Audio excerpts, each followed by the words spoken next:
બધાને ભીખુભાઈ ખુમારના રામ રામ. આ મારો દેશ મહાન, પણ એની માલપા 5 મહાન અધોગતિ. પ્રથમ કે જે આપણા આગેવાનો, જે આપણી ઉપર સત્તા કરે છે, સત્તાધીશો, જે ધારાસભ્ય, સંસદ સભ્યો છે, જેની ઉપર આખા દેશનો મદાર છે, એની માલપા ઝાઝા ભાગના અભણ. એ પ્રથમ અધોગતિ. બીજી કે આ દેશની માલપાથી જેને હીર કહેવાય, જેને ક્રીમ કહેવાય, જે આ દેશનો ભાવિ નાગરિક કહેવાય, જે આ દેશ માટે કંઈક કરી છૂટવાની જેનામાં આવડત છે, જેનામાં હિંમત છે, એવું યુવાધન જે આ દેશ છોડીને રહ્યું જાય છે, એ મહાન અધોગતિ છે. ત્રીજી અધોગતિ એટલે આ દેશની માલપા જે ન્યાયતંત્ર છે એની માલપા વિલંબ, એટલે કે મોડું જે થાય છે, એ અધોગતિ છે. ચોથું, આ દેશના જે ધુરંધરો કહેવાય, જેની થકી, જેના માર્ગદર્શન ઉપર તમામ હાલતા હોઈએ એવા સાધુ સંતો અને મહંતો જે કોઈ હોય, એ તમામે તમામ પોતે પોતાના સંપ્રદાયને મોટો કરવા એકાબીજા જે ટાંટિયા ખેંચ કરે, એની હિસાબે તો આખો દેશ હાલતો હોય. ધર્મ ઉપર તો આખો દેશ હાલે, અને એ ધર્મની માલપા ટાંટિયા ખેંચ, એટલે એ અધોગતિ કહેવાય. અને પાંચમી એટલે કે જે આ લોકશાહીનું પર્વ, એટલે કે ચૂંટણી, આ ચૂંટણીની જે અવગણના, એથી તો અધોગતિ કોને કહેવી? કારણ કે આ ચૂંટણી ઉપર જ આખો આધાર હોય, લોકશાહીનો આખો આધાર હોય. એને જે કોઈ મતદાન થાય અને એ જ આ દેશનો વહીવટ કરતા હોય, અને એને પ્રત્યે પણ તમને જો એની તમને કદર ન હોય, તમે એની અવગણના કરો, તો તમારે આ દેશના નાગરિકત્વ ન કહેવાઓ, તમે આ કાંઈ બોલવાનો તમને અધિકાર ન કહેવાય. કારણ કે મતદાન ફરજિયાત હોવું જોઈએ. તમે મતદાન ન કરો અને પછી તમે કોઈના દોષ કાઢો તો એ ખોટા છે. તમે કોને મત દો છે, કોને નહીં, એની હારે કોઈ નિસ્બત નથી, પણ મતદાન ફરજિયાત કરવું જોઈએ. જો આ નોકરિયાત વર્ગ હોય ને યા ક્યાંય પણ હોય, ત્યાંથી પણ એને મતદાનનો પ્રયોગ કરવો જોઈએ. પછી અશક્ત હોય, સશક્ત હોય કે વિકલાંગ હોય, તમામે તમામને મતદાન કરવું જ જોઈએ. તમામે મતદાન કરવું જોઈએ. અને હું તો એમ કહું કે ત્યાં લગી કે આ જો લોકશાહી જો હોય તો આ દેશની માલપા ફરજિયાત મતદાન કરાવવું જોઈએ.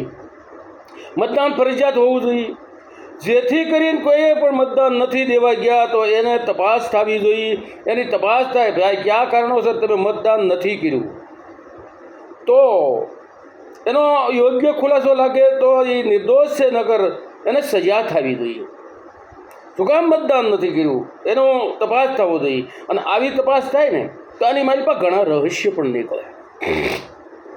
અને આ જે કેવા દુરુપયોગ થાય છે કે નોકરિયાત વર્ગને એ દિવસે મતદાન કરવા માટે રજા હોય છે, છતાં એ રજાનો ઉપયોગ મતદાન કરવામાં નહીં, અને ક્યાંય ફરવા વ્યા જાય, ક્યાંય હગા સંબંધીની ત્યાં જાય. જાઓ તમે, તારે છૂટ છે, રજા છે તો જવાની છૂટ, પણ મતદાન કરીને જાઓ, એવી મારી વિનંતી છે. પછી મારું કહેવાનું એ છે કે આ જે ધુરંધરો છે, જે સાધુ સંતો છે, એના માર્ગદર્શન નીચે આપણે હાલતા હોઈએ અને એ ટાંટિયા ખેંચ કરે, એ અધોગતિ કહેવાય. પણ જો એ એકાબીજા, ભલે તમે તમારા વાડા હાંસો, પણ લોકો માટે, લોક કલ્યાણ માટે તમારે આ એકાબીજાને હલકા પાડવાની પ્રવૃત્તિ છોડી દેવી જોઈએ.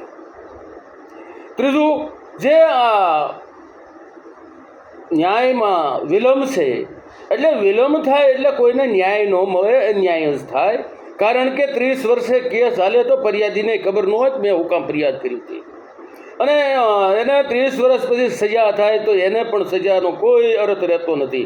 કારણ કે લોકોને પણ ખબર ન હોય કે આ કયા કારણોસર સજા થઈ, હું થયું હતું ખબર ન હોય. એટલે તાત્કાલિક નિર્ણય હોવો જોઈએ, તાત્કાલિક ન્યાય હોવો જોઈએ, અને તાત્કાલિક ન્યાય થાય, તાત્કાલિક સજા થાય તો બીજા લોકો પણ જે કાંઈ ગુના કરવાની પ્રવૃત્તિવાળા હોય એ પણ જોવે, એટલે ગુના ઘટે.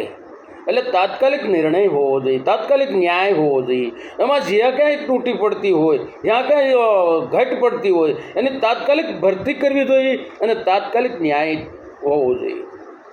જ્યારે હું કહું છું કે ભાઈ આ અધોગતિ એટલે કે જે યુવાધન વિયો જાય છે વિદેશમાં, એને માટે મનોમંથન કરવું જોઈએ. હું કામ વયા જાય છે વિદેશમાં, અને આ દેશની ધરોહર સમાન એવા યુવાન જો વયા જતા હોય તો આ દેશનું માર્ગદર્શન કરવાવાળા છે એ એટલા હોશિયાર માણસો છે, એ ગમે નવું કરી શકવાની શક્તિવાળા છે, અને એવા વયા જાય છે.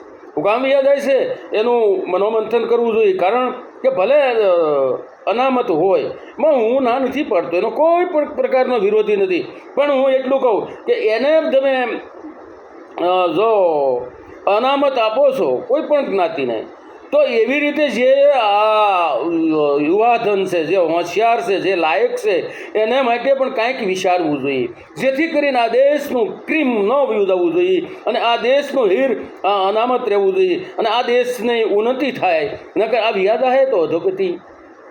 ત્યાર પછી મેં કીધું રાજકારણ, કે આ જે અભણ લોકો છે, એવા લોકો આપણે એક ખાલી ડ્રાઈવરનું લાયસન્સ લેવું હોય તો પણ 10 પાસ જોઈએ, ત્યારે લાયસન્સ મળે. અને આ જે આખા દેશનું ધુરા સંભાળનારા, આખા દેશની માઇલપા વહીવટ કરનારા આવા મંત્રીઓ, આવા મુખ્યમંત્રીઓ આ અભણ, એ હું તમને વિનંતી કરી દઈ, હું એ રાષ્ટ્રની સેવા કરી દઈ. કારણ કે એને તો ખબર નથી, એ તો જેમ સચિવો નસાવે એમ નાસવાના છે. કારણ કે સચિવો અવળા કાન પકડાવે કે આમ ને આમ તમે કરશો તો આનું પરિણામ આવું આવશે, તમને મત નહીં મળે. જેથી કરીને સચિવો અને જે કાંઈ અધિકારીઓ હોય એ આવડા લોકોને ઇંગ્લિશ આવડતું નથી, આને ખબર નથી. એ અધિકારીઓ ઇંગ્લિશમાં વાત કરી લેતા, આને કાંઈ ખબર જ નથી પદાધિકારીને, કારણ કે એ અભણ છે, જ્ઞાન છે. માટે મારી એવી વિનંતી છે કે જે કાંઈ ચૂંટણીની માઇલપા સરપંચથી લઈ અને જે સાંસદ લગીને પછી સહકારી હોય તોય પણ ભલે, અને એ તમામની માઇલપા અમુક અભ્યાસ હોવો જરૂરી, અને એટલો અભ્યાસ હોય એ જ આ ફોર્મ ભરી શકે એવું હોવું જોઈએ. આવું એ મારો વિચાર છે.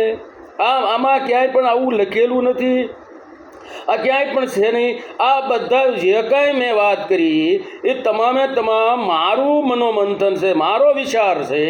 અને જો આ હારો લાગ્યો હોય તો બીજાને શેર કરજો, અને આ જ વિશે બીજાને શેર કરજો અને લાઈક કરજો. જય માતાજી.